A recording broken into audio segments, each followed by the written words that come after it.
મિત્રો આજના વિડીયોમાં આપણે ઘઉંની રોટલીમાંથી એક યુનિક નાસ્તો બનાવવાનો છે।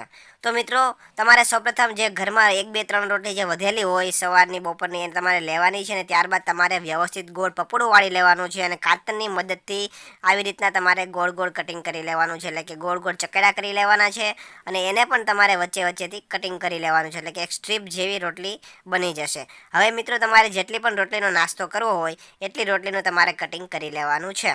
હવે મિત્રો તમારે એક વાસણની અંદર તેલ ગરમ કરવા માટે મૂકવાનું છે ને એકદમ તેલ ગરમ થઈ જાય ત્યારબાદ તમારે આ જે રોટલીનું આપણે કટિંગ કરેલું હતું તે તેની અંદર તમારે ઉમેરી દેવાનું છે અને વ્યવસ્થિત રોટલીને તળી લેવાની છે, એટલે રોટલીના કટકાને વ્યવસ્થિત તળી લેવાના છે। એકદમ બ્રાઉન કલર થઈ જાય ત્યાં સુધી કડકડિયા થઈ જાય ત્યાં સુધી તમારે તળવાના છે। હવે મિત્રો વિડીયોમાં આગળ વધીએ એની પહેલાં આપણે તમે કયા વિસ્તારમાંથી વિડીયો જુઓ છો તમારા ગામનું નામ તમારું નામ કોમેન્ટ કરીને જણાવી દેજો, જેથી કરીને અમે તમને આગળ પછીના વિડીયોની અંદર સ્પેશિયલ થેન્ક્સ કહી શકે। તો મિત્રો લાસ્ટ વિડીયોનો સ્પેશિયલ થેન્ક્સ વિકાસભાઈ રાઠોડને સુરતથી, વિનોદભાઈ પાનેલિયાને જુનાગઢથી, સંજયભાઈ જેઠવાને સાઉથ આફ્રિકાથી, નંદલાલભાઈ ઠક્કરને વલસાડથી અને ભરતકુમાર પરીખને સિડની ઓસ્ટ્રેલિયાથી જાય છે।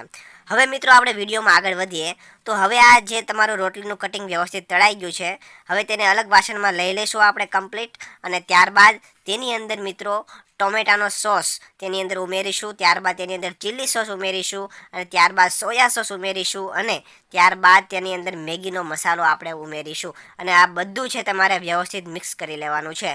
એકદમ વ્યવસ્થિત મિક્સ થઈ જાય ત્યારબાદ તેને આપણે અલગ પ્લેટની અંદર પણ લઈ લઈશું અને તેની ઉપર આપણે સફેદ તલ વેરી દેવાના છે અને એના ઉપર આપણે લીલા ધાણા એટલે કે કોથમીર પણ ઉમેરી દેવાની છે।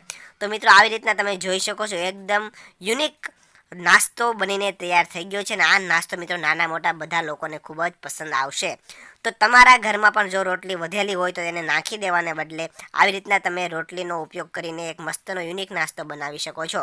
તો મિત્રો તમને આ વિડીયો કેવો લાગ્યો કોમેન્ટ કરીને જણાવજો અને આવા જ અવનવા વિડીયો જોવા માટે આપણા ફેસબુક પેજને ફોલો કરી દેજો અને યુટ્યુબ ચેનલને સબસ્ક્રાઈબ કરી દેજો।